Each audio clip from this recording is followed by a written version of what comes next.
In this segment, Stephanie Miller is joined by a former FBI agent discussing the growing dangers of political violence. He's a demonic force, said Tucker Carlson. He's America's Hitler, said J.D. Vance. He's a, quote, despicable human, said Mitch McConnell. January 6th was an act of, quote, domestic terrorism, said Ted Cruz. The people carrying out the enforcement of whatever Trump is saying are all hypocritical in that they've said worse things about Donald Trump than anyone in this program has ever said. Yeah, we're watching Exhibit A for an unmitigated desire for power and influence and relevancy. That's who surrounds Donald Trump right now. People who literally can't get another job without kissing his rear end. And this Reince Priebus clip that you played, Nicole, nothing to see here, as Angela said. Don't worry, remain calm. He occasionally likes to take a grenade out and throw it on the floor to see what happens. I'll tell you what happens when you play with a live grenade and toss it on the floor. Eventually it explodes. And the only question for us is whether it's going to explode back on Trump or explode and hurt the rest of us. And my money's on both, by the way. People are going to get hurt, and eventually it will blow back on Trump. And as we were saying, of course, he conveniently left out all of the attacks, right, on the Democratic politicians in Minnesota, on and on. The fact that the shooter in Butler was a Trump voting Republican MAGA guy. I mean, I keep saying this, that, you know, they're always going to say, oh, you're politicizing a tragedy. Well, don't we have to go with what Republican Chris Wray testified to Congress, that 7% of this violence is right-wing extremism, is what's categorized as that. That's not me just, you know, hyperbolizing, right? Data seems not to matter anymore. People don't want to hear it. They have their own truth. Mm-hmm. You know, the truth isn't truth, as Rudy Giuliani said. The data's there. White guys who lean right and fall into rabbit holes on conspiracy theories tend to be the mass shooters. That's just the reality. And I say this, look, and this isn't, I don't believe this to be a political statement. I believe this to be a larger human statement, which is, if you're mourning the death of Charlie Kirk, and by the way, I'm grieving the loss of the violence, and I'm grieving the loss of civility in our society. Yeah. But the people who are truly saying that this was a beloved man of theirs, I get it. I just want to ask you some questions. Did you mourn this way? Did you come out publicly in a rage and mourn the death of the Minnesota lawmaker and her husband? Did you laugh at the jokes that were made about Nancy Pelosi's husband being almost killed with a brain bleed and a fractured skull with a hammer?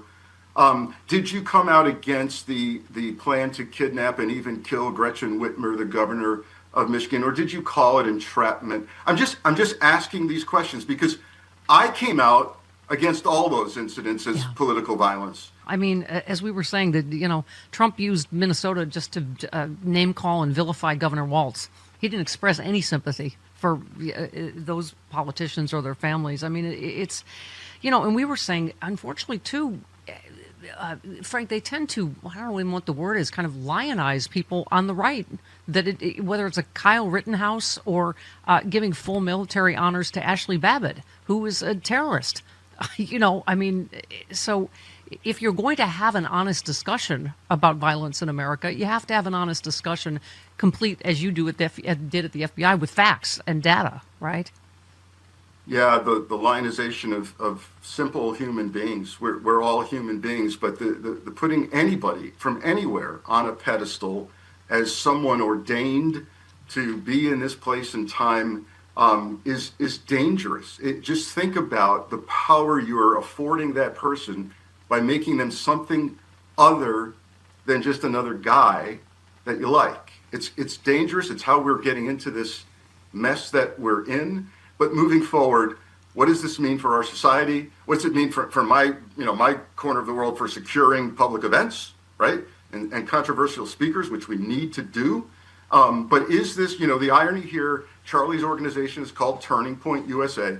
I don't want this to become a turning point toward greater even greater political violence, nor do I want either side of the aisle to exploit this for a political agenda. Yeah.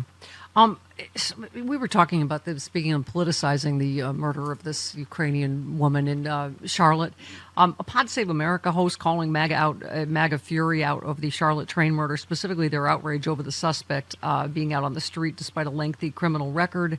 John Favreau tweeted, "Real talk, Democrats should just admit that some of the politicians have been way too lenient in releasing dangerous criminals from prison these last few years. Just a few crimes committed by people they let out early: violent assault, sexual assault of a child, solicitation of a minor, possession of child pornography, domestic abuse, aggravated DUI, reckless homicide, attempted murder, stalking, burglary."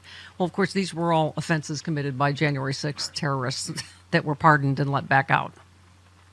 Yeah, again, we speak with forked tongue, right? Don't we?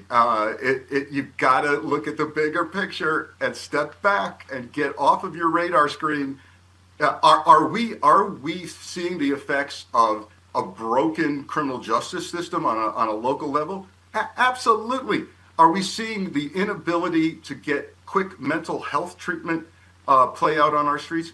Absolutely. Should this guy have been out and about? Probably not. Yeah. But fix it. Don't politicize it. Yeah. And if you're going to say, mental health, or we got to prosecute and jail more, why are you cutting all of the funds for mental health grants? I talk to police leaders who say, we had a great program going, responding to domestic calls and mental health calls with professionals.